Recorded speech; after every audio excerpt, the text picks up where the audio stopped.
Welcome to a Song of Ice and Fire symposium. My name is Nav. And I'm Harmat. And this is A Game of Thrones, Chapter 3, Daenerys. In this chapter, we meet Dany and her sweet older brother. He's so nice. He's so kind. Just the sweetest. I totally want a brother like that. He is totally not abusive, right? No, definitely not.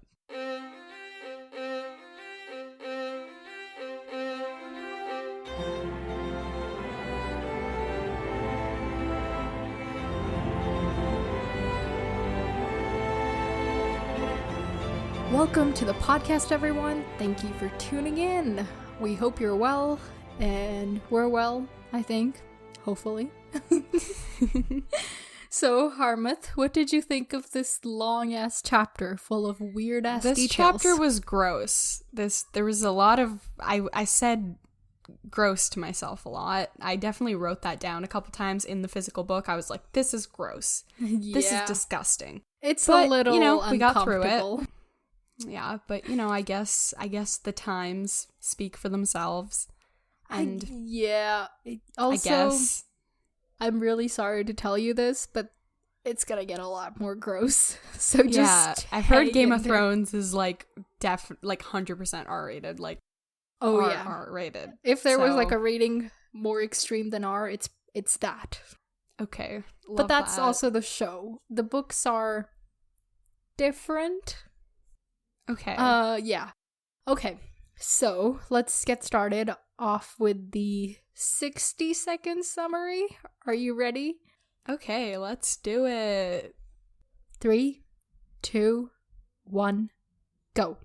Okay, so we meet Dany, this nice little girl, and then we meet her brother, and we meet both of them at the same time. And so Dany is getting ready to be be examined, for lack of a better word, or courted, I don't know, by this guy, Khal Drogo. He's super powerful, and everybody's like, oh my god, Khal Drogo. And she's getting ready, and the maids are getting her ready, and the maids are like, you're so lucky. And she's like, I just want to be a kid. I just want to go back to my house with the apple tree outside. Lemon tree. Lemon tree, but she can't because her brother's like, oh, I want power, so no, we have to get back what was stolen from us. So she's pretty much his plan to 45. get that back and to get Khal Drogo and get his stuff and then go marching into Westeros and all that, do that stuff, and Winterfell, and then what are my thoughts? I don't know, but they're gonna go back to the big city. Okay, there we go. Sure, the big city, Winterfell. That's literally basically kind of in the middle of nowhere, but okay, yeah, the big city. Okay, not city, but the big expansion, the big place. Okay, the Seven Kingdoms, got it. Yes, okay, there we go. That was not a terrible summary. Okay, alright, before we get into this chapter, let's just quickly sum up who these people actually are. So Yes. Daenerys and Viserys, you can tell by their names that they're related. They're the Mad King's kids. And the rest of their family's dead, but they fled King's Landing just in time. Yeah, and then they lived in Bravos, but then their caretaker, Sir Willem, he died. So they were broke and just kind of wandered from city to city, and now they're living with Magister Illyrio in Pentos. The free city with slaves. Yes, exactly. So Yes. free. Everybody is free Yes. to do as they wish, Yes. including if they wish to own slaves, I suppose. Yeah, I suppose you could argue that's freedom, but... Just at the expense of somebody else's freedom. Exactly. We won't That's talk how about it that, works, though. right? Yeah, that's what freedom really is. Yeah. Now that we know who these people are, let's get into the chapter. Do you want to take us away? Yeah. Okay. So we start off the chapter and Dany's getting ready to go meet Khal Drogo, who's pretty much her potential husband or buyer, would be more suitable for the situation. Because, we're in There's the a free city. Transaction taking place. He's like, I'll give you my army and you give me a bride, I guess? Yeah, pretty much, I guess. but that's only if he likes her. That's so true. Because of that, she has to, look her best because she's just an object, and that's all he has to go off of. And so Viserys, which is her brother, brings her dress, and he's just being like really, really weird. And this part was very disgusting, but had to go through it. He's talking about waking up the dragon. And that's a metaphor for his anger because they're from the dragon house, and just, kind of being abusive in the process, showing us who he is. Yeah. And there's this weird sexual tension between them, even though they're siblings. Yeah. And Daenerys, like, she's thinking later that she always assumed that she would be marrying her brother because that's what their family does. Yeah. Yeah. Which is probably why they have weird silver hair and purple eyes. All that inbreeding. That's true. Yeah. So usually they marry, like, brother and sister, but Viserys cares too much about getting his throne back. Then he cares more about that than keeping the bloodlines pure. So yeah, he's just selling her off. Yeah, pretty much. And, throughout this whole thing, we really get to know their personalities. Where Dany just wants to be a kid, Viserys is, just obsessed with power. Yeah. He wants everything back. He's very entitled. For somebody who lived in poverty, he's like, mine, mine, mine, mine, mine. I guess that's his coping mechanism, but, like, as soon as it got to the part where he was like, I blame you for our mom's death, I was like, okay, I can't, that's she died during childbirth. That's nobody's fault. Except for, like, they didn't have modern medicine. Maybe that could have helped. Like, that blame just feels inexcusable to me. So right now, he'd have to do a lot to gain my respect again as a character. Anyway, so pretty much also another personality difference between them. Dany's, like, suspicious of the magister that's helping them out. But Viserys is like, of course he's helping us. I'm royal. He knows he's gonna have good friends. Yeah, literally. Once I come to my throne, as if it's just like, he's gonna come upon the throne one day walking down the street, and then he's gonna be king. Because that's how it works. Oh yeah, totally. But yeah, anyway, so pretty much we start the chapter, and so after that really weird interaction with brother and sister, the two slaves come in to help get Dany ready, and they're pretty much gushing over her and how she gets to have a chance at Khal Drogo, and they're like, oh my god, like, you're like so pretty, and like, oh my god. But then there's this part where they talk about how they pretty much reveal that, like, they pretty much just explain to us that really, she could be a princess, but like, she's just gonna be a slave. They were saying that Khal Drogo is so rich that even his slaves wear golden collars. And then they give her a golden collar and call her a princess. Yeah, but we know. Okay. Yes, totally. But yeah, they're pretty much just gushing over Khal Drogo. That's that entire interaction. And then, as you said, like, Dany was talking about how she assumed that she would marry her brother. And so she's pretty much like, this is really important to him. And then so they're ready to head out, and we finally actually, like, meet the Magister Illyrio, whatever his face is. We actually meet him, and pretty much this entire time he's buttering Viserys up, but he's really like, he's just mocking him. Like, whisper your name in the night and sew dragon banners, and then he's like, or so my agents tell me. He like butters him up, but then also like he throws shade, but like Viserys is just too dumb to realize that he's throwing shade. Yeah, exactly. But Dany's picking up on all that. Yeah, Dany has a brain in this situation. And she's 13. She's literally a kid. And her brother, who's 21, while not, the wisest age, he's still much older than her. Yeah. And Dany is so much more observant, and she knows that there's, like, dual meanings to everything. It's not just straightforward as her brother thinks it is. He's just so, like, that's the thing about obsession, right? When you're so just utterly obsessed with something, it's almost impossible for you to really see it as anything but linear. But then whereas Dany, like, she doesn't really have many passions, Yeah, exactly. She just wants to go live back in the house with the big red door and the lemon tree. Because that's all, like, that's the only good thing she's ever known in her life. She doesn't know Westeros. Yeah. So, they finally get to the party, And Dany is the only girl there. There's like a bunch of people from around the world, as well as a knight from Westeros. So Viserys is really excited to see him because he's like, oh, my people. Yeah. I'm his king. I'm sure he'll that will serve me. Exactly. Yeah, his name is Sir Jorah Mormont. Mm-hmm. And then she finally, we finally see this Khal Drogo they've talked about this whole time.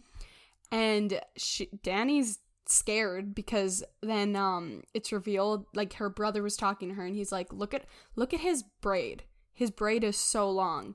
And he was talking about how the Khals, like, cut off their braid when they lose a battle. Yeah, and his is so long in general. Yeah, and his is so long because he's never lost a fight. So yeah, and at that point, Dany's just like, I want to go.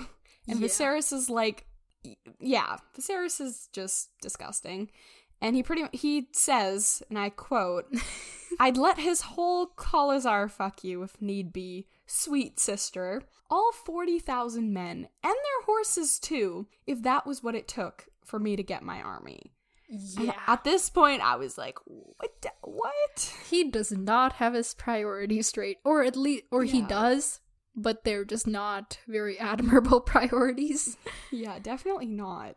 Yeah, this guy is, his name is very well suited to who he is. He, like, just, it's such a visceral reaction that we have every time he's there. Yeah, that's true. Ugh. That's true. Oh my god. Yeah. Literally, the only person we met in this chapter that just didn't disgust me was Dany. Like, the Magister guy, he was gross.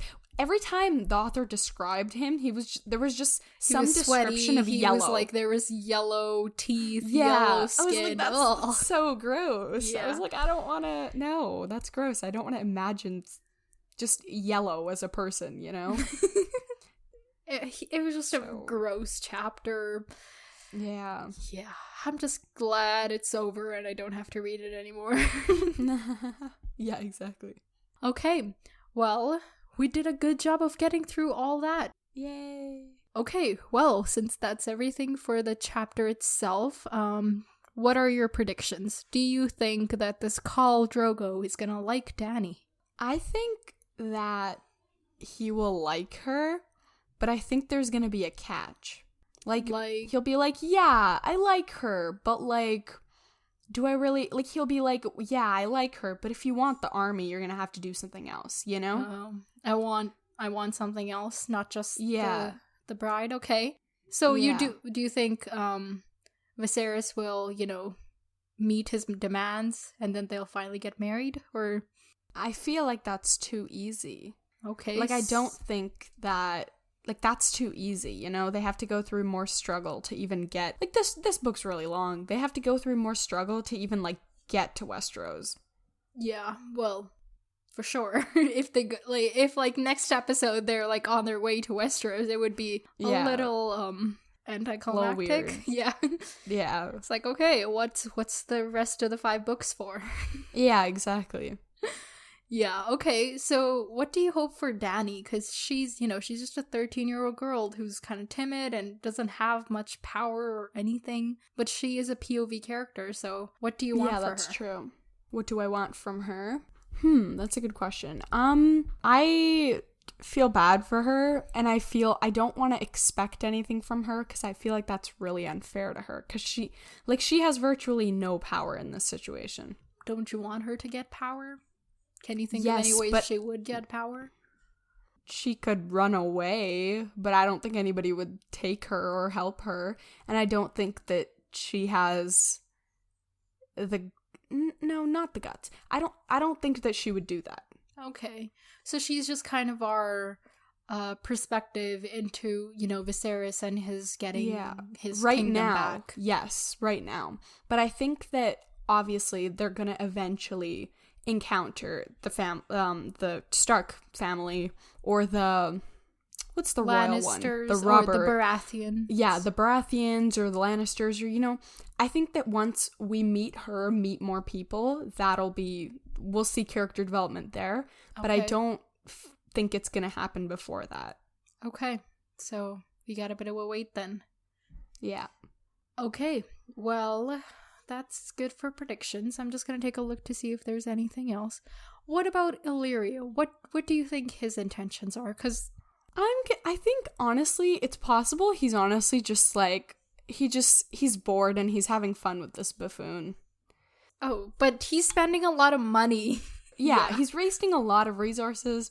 So, yeah, I'm a little confused about that, but that's definitely not going to be a good, like, it's definitely not a good intention, you know? So you don't think it's going to be helpful to Viserys and Dany? It's just going to harm them in the end? Yeah, definitely going to harm Dany. I don't know about Viserys yet. It could be something that, like, unexpectedly helps him. I mean, it's already harming her. She's already being sold off. Exactly. So I do think it would get worse. Yeah, it seems like Illyrio was the one who set up this marriage possibility, so... Yeah, maybe he wants something from the call through Viserys. Maybe that's possible. Oh, so he's actually helping call Drogo as opposed to Viserys? I'm saying he wants something. I'm saying Magister wants something from the call. Right. And he's like, okay, I'll get you this bride so you can get me whatever my thing is. Okay. Mm-hmm. Fair enough. I think that's everything. Do you want to flip the chapter and tell us what's next? Eddard. Okay, do you know who Eddard is? Yeah, that's the Ned guy, Ned Stark. We like him so far. We don't know a whole lot about him. Okay, so what do you think we're gonna see from Eddard? Okay, I think we're gonna... Okay, so if it's Eddard, we're obviously going back to the action of, the king Baratheons are coming. Yeah, all that. So, I think, like, it'll just be, like, kind of, like, anticlimactic. Like, they're just kind of preparing for the king, and I think through that we'll just get maybe some more insight and backstory, and, like, the characters' predictions of why Robert's coming, you know? Oh, yeah, because it is kind of sudden, and... Yeah. They do need time to prepare because there's a lot of people coming. He's bringing, like, his whole court, so... That's insane. Yeah. Well, last time you said you wanted a change of scenery, and you thought Daenerys was going to be somebody beyond the wall. She's not. She's somebody across the sea, but it is a change of scenery. Did you like that? What were your feelings?